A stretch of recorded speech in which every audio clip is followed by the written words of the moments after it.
Damascus. New video appears to show Assad's luxury car collection in a garage near his main palace in Damascus. Look at all that wealth. Lamborghinis, a Rolls-Royce, a Ferrari F50.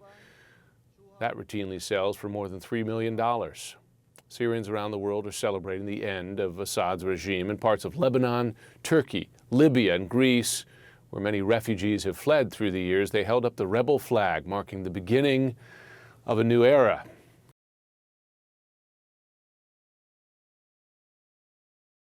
Russia has granted former Syrian leader Bashar al-Assad and members of his family asylum, a Russian source tells CNN, and the Russians are saying that they are doing this on humanitarian grounds. The Russians, of course, for a very long time were one of the main backers of the Assad regime, and it seems as though right now, as Assad has fallen, they have now allowed for him to come here to Moscow and stay here. This really came after a day on Sunday where the whereabouts of the former Syrian leader were very much unknown, very much in question. The rebels who entered Damascus said that he had fled, but it was unclear where he was, and it was actually the Russians who first confirmed that Assad had left power and that he had left the country as well. We are in front of what used to be the embassy of the Syrian Arab Republic here in Moscow. And as you can see, the flag up there that used to fly of the Syrian Arab Republic already has been taken down. If we pan to the door of the building, we can also see that there is no longer a plaque of the Syrian Arab Republic there either. The one thing that does remain, if we pan over to the other side, is a bust of Hafez al-Assad, who of course is the father of Bashar al-Assad, the Assad family ruling Syria, of course, for decades. The Russians, for their part, have said that they are talking to all of the armed groups who are on the ground in Syria. The Russians, of course, very concerned about their substantial military assets that they have inside Syria, a massive air base in Khmeimim, very close to Latakia, but then also a port in the Mediterranean, in the city of Tartus. The Russians, of course, recently conducting a naval exercise there. The Russians themselves also now very much in question what is going to happen to their military assets on the ground and whether those will need to be pulled back to Russia. For Pleitgen, CNN, Moscow.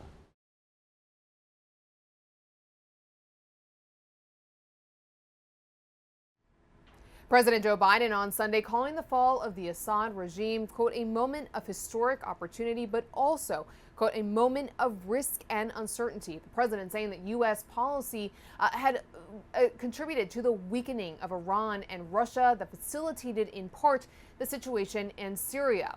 And I want to say it again, sovereign Syria with a new constitution, a new government that serves all Syrians. And this process will be determined by the Syrian people themselves.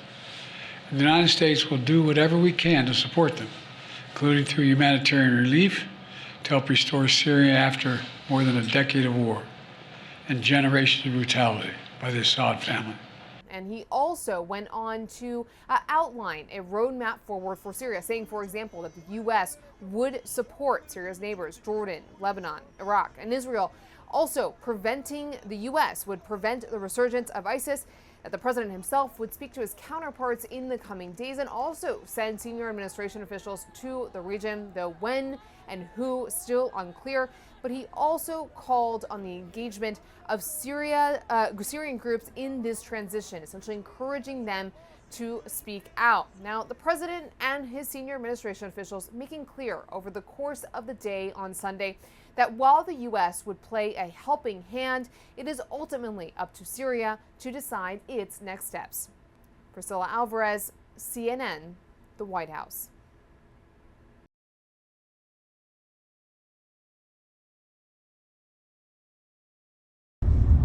So we're just crossing now into Syria. It's astonishing to see. It's absolutely empty. The border points before there would have been soldiers, there would have been border guards. Now there is absolutely nobody from the Syrian regime. Just a few friendly people waving us through.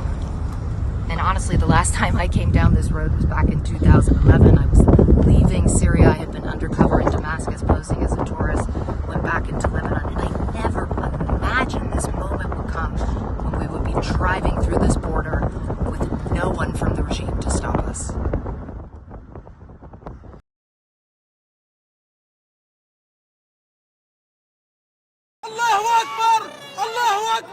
Now this man is from the city of Homs. He is obviously completely overcome with joy.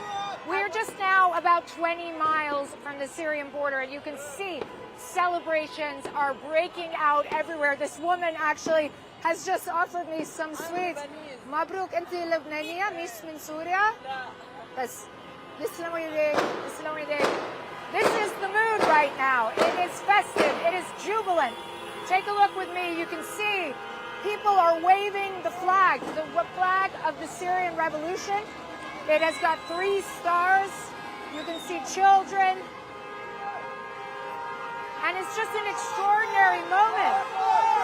I think no one realized that this would ever actually happen after so many years of waiting, so many years. A lot of fireworks as well.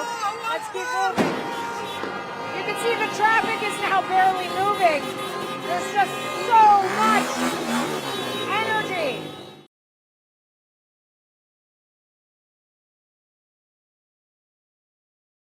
And we heard from the leader of that main rebel group in Syria, HTS, as you mentioned, for the first time this morning since all this happened. I want to listen to it.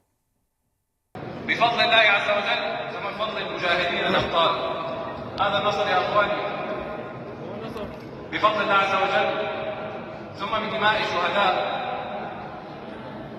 وبالأرامل وباليتامى هذا النصر يا أخواني بعذابات الناس الذين طبعوا في السجون والله لن يخيبه فحاشا لله حاشا لله أن يظلم هذا الطاغية كل أهل سوريا. And we heard him describe Syria there during the Assad regime as a, quote, playground for Iranian ambition. Walk us through what he might have meant by that.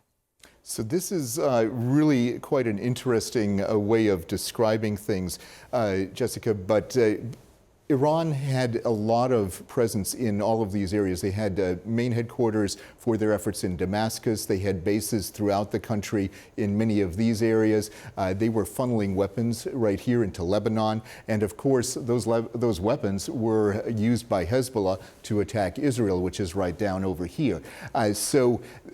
Basically, Syria could be looked at as a staging area for Iran to conduct operations against targets of various types, including American targets in Iraq, American targets potentially in Turkey, targets in Jordan, and of course Israel and Lebanon. So with the elimination of Syria as a jumping off point for the Iranians, that makes a huge difference, and it really constrains Iran's power. So what al-Jolani was talking about here was he doesn't want Syria to be used as a base for Iranian activity because he sees that as detrimental to Syria as well as to the interests of any future Syrian government that he might lead.